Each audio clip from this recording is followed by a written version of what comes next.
Jesus prepared for the Passover in Matthew 26 and 17. It's important to note that at this time, the Passover was a ritual that had been kept for approximately 1,500 years. Jesus' death was the fulfillment of the Passover.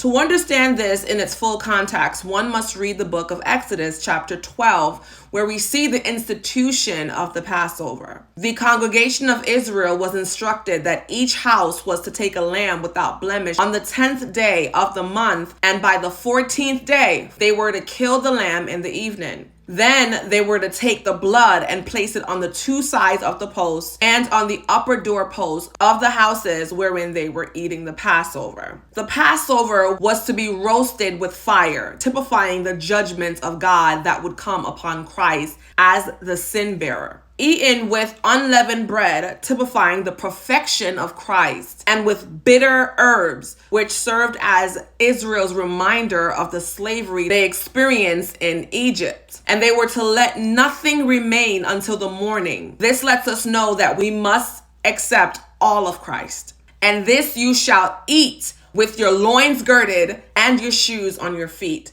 and your staff in your hands. Why? They were getting ready to leave Egypt, y'all. Hallelujah. Exodus 12 and 11 says, it is the Lord's Passover. The Passover was a type of the cross. In 1 Corinthians 5:7, Paul says that Christ, our Passover, is sacrificed for us. So when the angel of death roamed through the land, the houses with the blood of the Paschal Lamb were spared. It was not a question of who was worthy. It represented those who had faith in God's prescribed order enough to obey his commands. Fast forwarding to the Lord's Supper, which was during the same Passover meal, Jesus institutes something new. He takes the bread, blesses it, breaks it, and gives it to his disciples. He said, take, eat, this is my body. And he took the cup and gave thanks and gave it to them, saying, drink ye all of it. And Jesus says, for this is my blood of the New Testament, which is shed for the remission of sins. The Passover ended at the cross,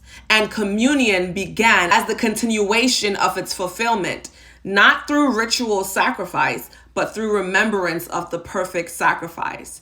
Do this in remembrance of me. Hallelujah. See, Jesus paid it all. When I see people striving to keep the holy days, it truly breaks my heart. We must note that many of the Jewish people are still waiting for their Messiah, whom we know already came. So why are we striving to do anything in our efforts to please God? And all he's looking for is the blood on the doorpost of our hearts.